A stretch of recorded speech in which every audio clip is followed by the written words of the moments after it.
two, two,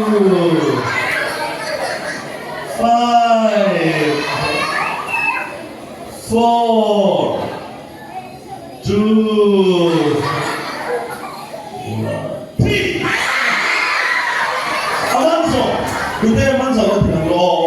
na chinche na kila kashandonyo. Nuna andile a man sa kapiyan kan lu ko ki kub le ke exonin sa. 1, 2. Panis we no ko.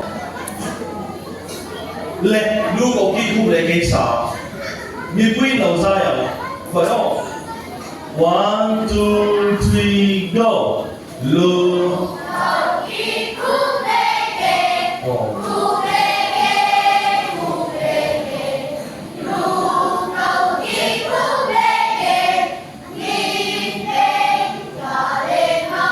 Ôi, tiếng được chưa đây?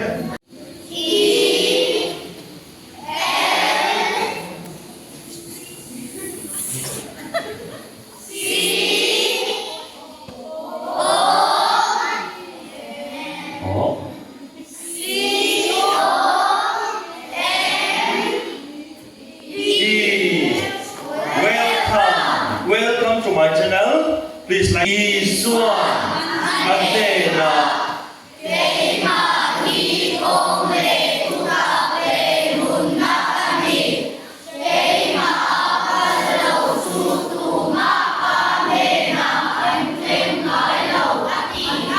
Oh, tiếng Anh ngừng na thì giang lên. Thì lâu na, cho lúc lúc thì lâu na, ngừng na chứ thì lâu kia vẫn sáng thiếu về. Như nắng sống sâu ngày tuổi số, cái mà châu hí và ram cал công cái gì á, thu tập, thu địch, bắt thiên thu ông chun cái gì á, cho nên rất toan nó ngừng na ông chun bộ cái mà cái gì á thì nào đi, à phân cho về rồi.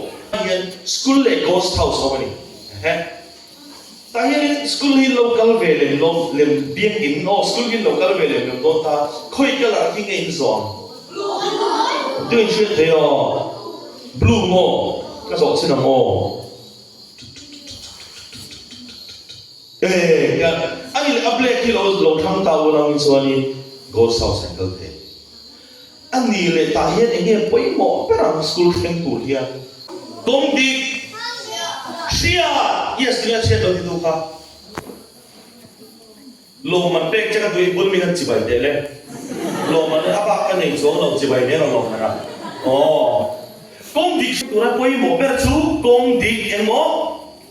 công ty xia chút tiếng chia chuan và năm thêm tôi nói quay một tiếp chú công ty xia được rồi rồi một pastor bial camp member cái chú họ thấy là hiện chuan Finland làm pan chuan anh chuan đón ta thôi thế là kẹp tên mail thật đấy mày hiện này à mình chú tụi này nhỉ anh cần lấy mail sáng gì á thì chỗ thôi thế là chú lính ta kia là chuan ta kẹp tên chuan thu hiền buông ta này lên hey qua xe đó na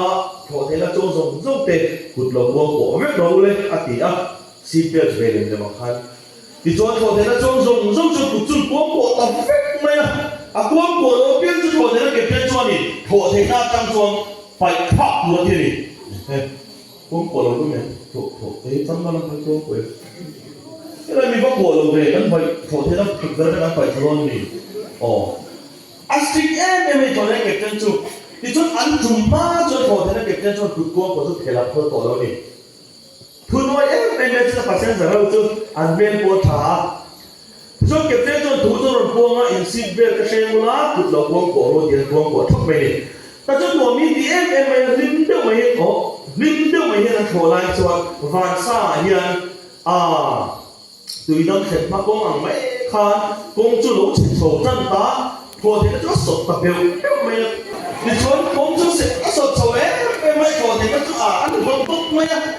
thì nó sốt về chặt đúng mày còn ba cô sốt đi à thì cho nên ăn bộ bây giờ speed break ởที่เราดูẢ Rập chiếm chút đến cả bộ mày ăn được không thì cho ăn một cuốn của chút phèn số rồi đấy mới mặc khi tôi kẹp theo cho phèn đi tụi tôi ta cho khuôn nó cho nó dễ được ta mà sẽ ăn số lái tập mình cho thổi thì cho lỗ cả lỗ mình cho chế khăn America hàng đêm phục tan thổ thế này cho em thổ thế nào càng về đến nếu mà im lặng cũng lâu đi thì cho đi và sẽ giờ chúng áo chèo chuồn mấy á áo về rồi anh nào em thổ thế chúng ta thằng đó chân tổ bốc xí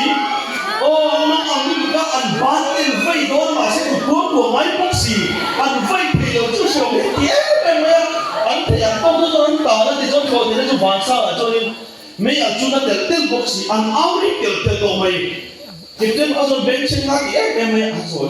kịp chân phần bên chân có thì thật lòng anh lão mấy ta chút vàng thì tham lúc mà hiền thổ thế là kịp chân chuồn thì khát thì bay nó cho khát thì em mày khám phá những cái chúng bụi đó mình khám phá van này khám cái mình thì tao nó cũng đã cho mà cái này sọ nó sao đi à tổ mà nó khám phá những phát chúng thôi thổ thế nó khát sạch được cái tên tiền chính là nó có mà ta chút thổ thế nó chút càng luồng của mình áp buộc chết tổ mày à ta chút ăn lão em nhẹ nhàng thì ta chua này rồi lúc đấy là chúng nó buộc tổ đốn gì ăn thì mấy khăn rinh tổ gì ăn mang ăn lúc tục mấy cho nó chập bùn với áp kiến bị bùn con số chết đi ăn lão nó càng số khăn tung ta đi thế cho nên bùn và tất thể bằng khăn lá cái gì này ý kiện thao thì gì có sẽ biết ngô thì gì mang ăn tổ đúng không ta cho ăn càng số ăn chập má ăn lão mấy cho nó cắt thân cắt thịt đó mình bùi mà để áo chèo chúng mình ta cho có cái nằm bắt chuyện nó càng số thì ta con cái nằm bắt bắt thùng na cho càng số tuổi như thế này ta cho bị tóc ta cho càng số ta nằm bắt bắt thùng na cho ăn càng số ta cho bị tóc ta cho nằm bắt chuyện cho càng số ta này thì exit mo hiểm được ta cho nên mà xem nghiệp quý khăn phun ta này hey phát sinh ra cái khăn phun đi ta này kể thế cái tiếng mi zali zanga tôi cần xua công tác bằng áo và cái truy ở trong cái càng số thì one po hong này là two po hong này là four po five po hong này là cái số cái càng số đó kể thế cái tiếng cái thì quay đi lâu vậy thế kể thế cho anh háo cả bò vậy kể thế khan number 3 chiếc khá càng số là hiểm địa sẽ vào khan number 3 càng số thì đầu tiên chế rồi number 3 cho hiểm địa sẽ càng số thì one hiểm sẽ làm cho càng số thì là two hiểm sẽ four và five hiểm sẽ làm cho càng số thì mình biết càng số thì là bốn nóมีเลยเนี่ย number 3เราการsốเราsẽออกเลยta cho nên ta cho thấy number 3การsốของที่มา3การsốไปแล้วส่วนที่เรียกกันเลย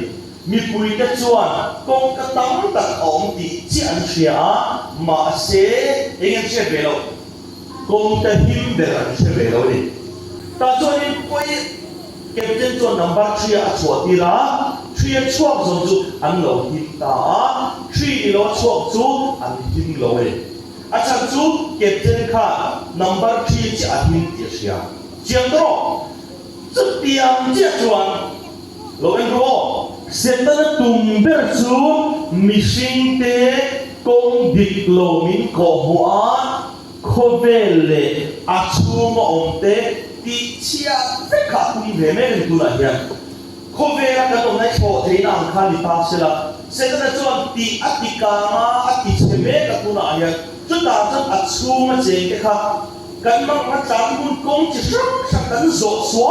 ขาดูเปเลยอาจารย์จวนรีเทคิลินตีเดียดัวอาจารย์จวนนู่เลยป้าทุยโอยหลอกเดียดัวเสร็จแล้วจวนกงดิบโลทางโมวารังกันแล้วกงตูปกหิมโลหิมเลยหิมโลก็ไงวัวเทโลพกขันที่ลูกกินเดียวดัวอินส่วนกินเดียวดัวที่ขันเสร็จแล้วจวนเทปตุเราจวนนี่ทุกต่างก็จนมีตั้งแต่จวนโบราณเมกา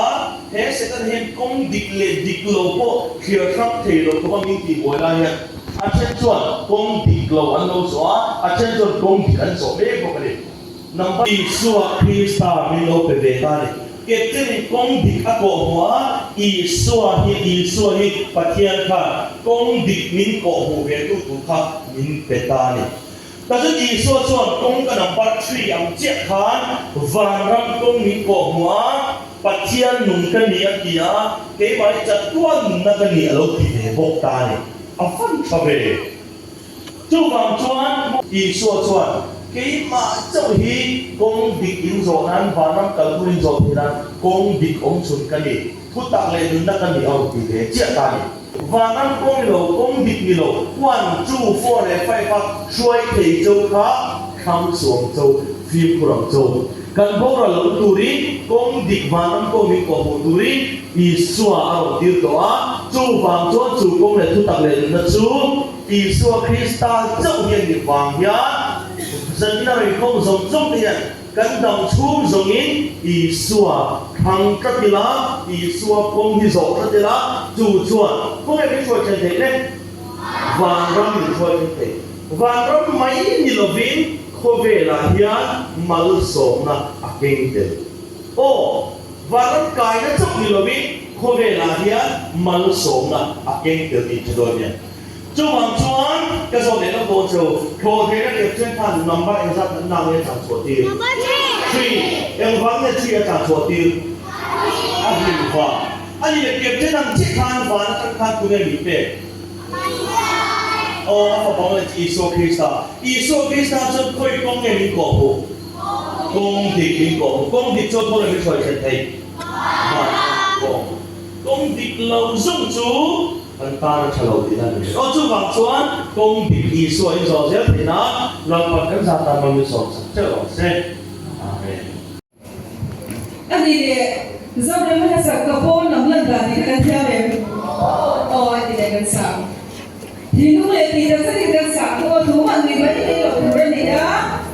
một lần bé nó gần sai gần la ba thủ đang làm thế đó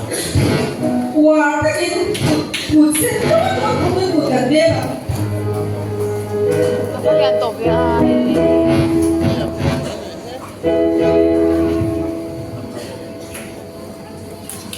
the